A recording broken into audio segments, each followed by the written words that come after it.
writing and speaking in a language you cannot fully inhabit. That's it. I was made to learn English at the young age of 6. My first poem in my own language, Punjabi, was published when I was 20. I cut my literary teeth in a real Punjabi milieu. My father, a carpenter turned photographer and communist trade unionist, wrote poetry as well. My mother was illiterate, so my home language remained unadulterated. I rarely write in English. A few poems I've written were for my dear ones who did not know my language. When I translate such poems into Punjabi, I put the appendage sheepishly translated from English. Then I feel sort of a very strong feeling that I'm betraying my own language, why I'm writing in English, and so forth. My relationship with English is of a familiar stranger, Manus Ajnabi, we call it in Punjabi, and Arabic is Manus Ajnabi. I still feel as a traveler standing at the doorstep of the English language. I'll never be able to go into the soul of each word of languages other than Punjabi. Even silences speak in your mother tongue. Punjabi is my mother language, of course. I think, feel, and dream it. I live in it, and I will die in it. No wonder, working with English poets, I could translate only 1/4 of my original poems into English. Kundera, in his novel Testaments Betrayed, sympathizes and bemoans Lyosh Janacek with the determination to write his operas in Czech, thus limiting his audience. I think that I am of his tribe. To keep on writing in Punjabi is my political statement against all odds. As a political activist, I've been through all the hardships, I've been in prison, and so on and so forth, but I've hardly written any rhetorical or agitprop poem. Even today, when I have to speak in English, as I'm doing now, first I think in Punjabi and then translate it. While uttering English words, I always feel that something is being lost. It's not what I intend to say. Though such situations learned over the years don't pose any problem. When the reflex translating system breaks down and words are spoken which were not intended at all, then misunderstandings arise. I think, feel, and dream in Punjabi. This is the language I sucked with my mother's milk. This is the language my father taught me to write with a pencil, holding my little nose and in his. And this is the language I breathed at home in the Punjab. My language is my real home, my last retreat. Freud says it's not possible to return to the womb. In another context, the poet John Berger talks about the myth of return. My most favorite words are in Punjabi. One set of such words being Maa Boli, mother tongue. My poems bear witness that the return is possible, and in Maa Boli, I feel most secure and one with myself. In it, words are not just words. Each word strikes a chord and its vibrations take you down the memory lane. You can feel the words with all your senses. Shapes, movements, and silence have a language too. And that language I speak and comprehend through Punjabi.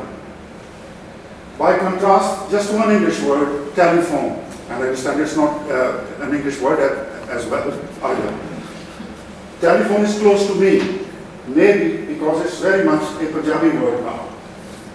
I was mortified to realize one day that the language in which my beloved children converse is so strange to me. This came as a shock.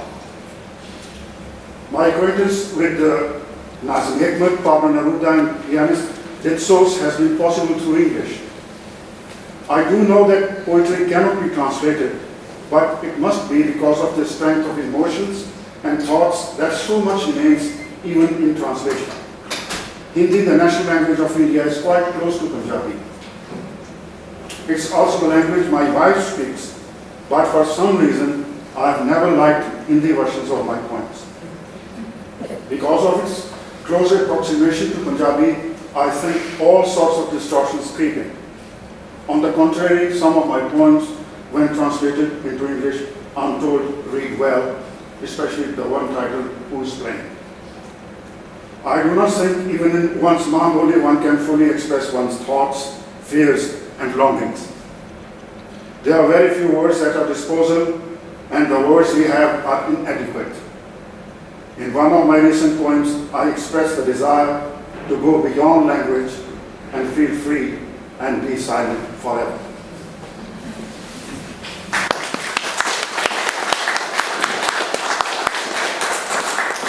I'm going to read 3 poems. सारी पंजाबी च होई तू की कर I'll read originals in Punjabi, of course, and Anita will read the translations.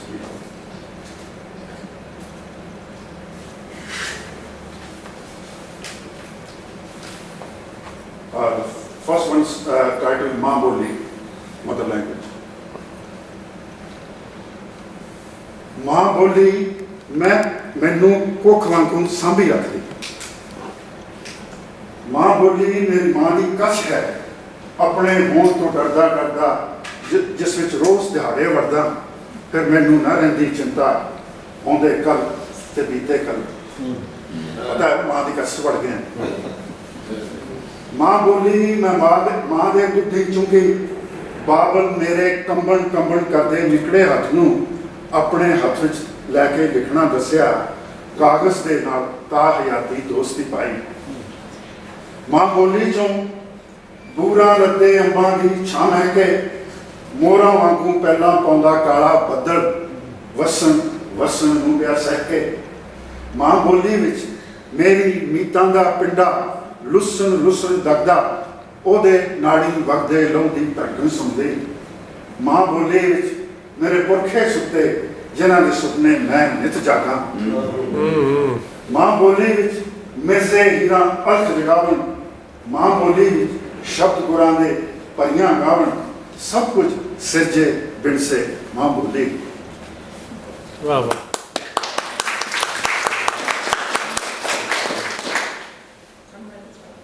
My mother language is secure as a womb, warm as my mother's lap, to which I daily cling in fear of my being.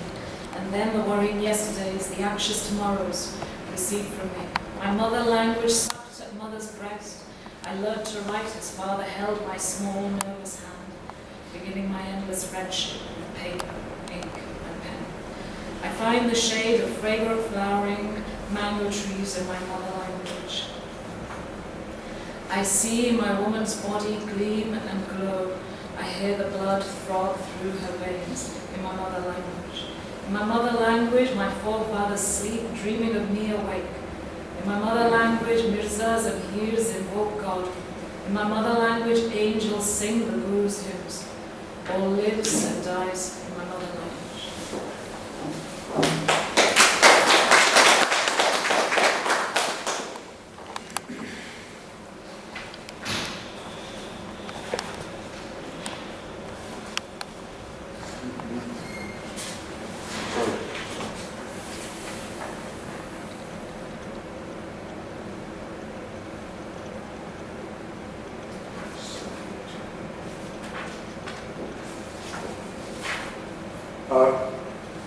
Next one is titled Lesson. Lesson is the word, Punjabi word for garlic.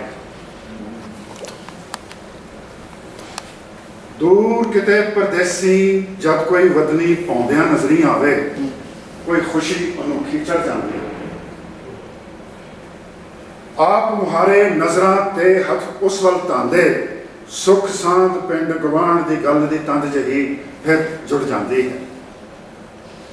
San Francisco दे एक पिंड विच मीलां बद्दी पसरे खेतां विच जद खेत मजूरन बीबियां खातिर पंजाबी विच लिखिया लफ्ज़ लसन जब नजरी आया, लगा जिवें दूर परदेस की धरती उत्ते बोली अपनी हथ खुश आमदीद बुलावे, हथ मिलावे, जफ्फी पावे, खैर मनावे।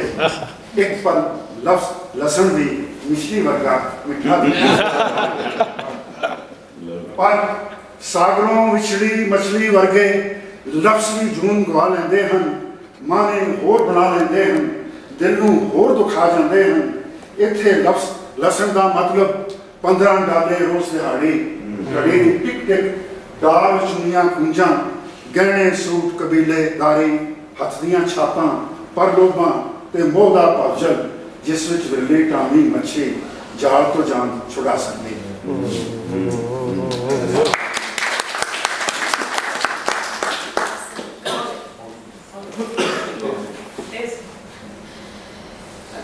Requested to speak a little song. In a distant country, when you come across a compatriot, you're thrilled to the bones, your eyes and your hands reach out to him, and a chain of words is formed. I come on it once, the Punjabi word lesson, written up on a huge billboard, 4 women farm workers in a far-flung corner of California, and I felt. My language had welcomed me, shaken my hands, embraced me, wished me good luck. For a moment, the taste of the word lesson was like a sugar lump on my tongue. Only words die as a fish dies out of water.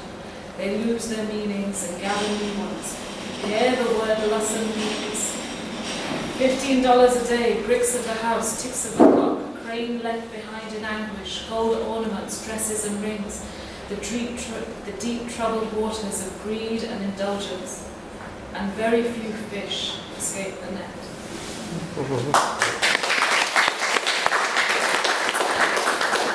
The last one is about hope and hopelessness.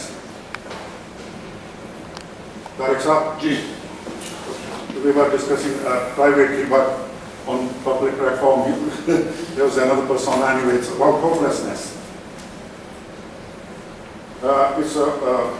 This was inspired by my Turkish friend. Her name is Ser Yildirim. Starting in Punjabi, Kalam Ser Yildirim. तू ना जाने मेरा कितना करला दिल है मैं कदे ना रोंदी पर उस दिन इन्ना रोई कि हुण हासा आउंदा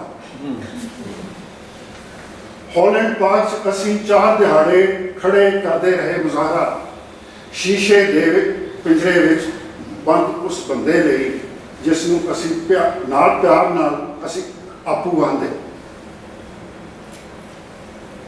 असी रहे गांव दे गीत दरियावां दे गीत उस चश्मे दा जिस चों नदी जन्म है लैंदी असी गाउंदे रहे गीत पहाड़ी गीत मुक्या तां सारे एकदम चुप छा गई ज्यों कोई सब तो भैड़ी खबर सुनी सी जो परचम डिग्या थले मिट्टी विच जा रुलिया पता नहीं सी लगदा हुण की करांगे कित्थे जावांगे तां उस वेले मैं करड़े दिल वाली ताहा मार के रो गई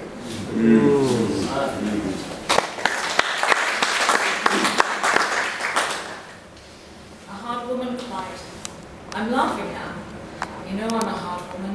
I never cry. But that day I cried. We were in Holland Park protesting for 4 days with a man in the glass cage. We called him Apu, uncle. We sang the songs of Boze and Elmark, water, spring and river. We chanted slogans of our mountains. When it was over, all went silent. As if our flag had fallen to the ground, we were stunned. We didn't know where to go and what to do. Then the hard woman named Seher Yildirim started crying that day.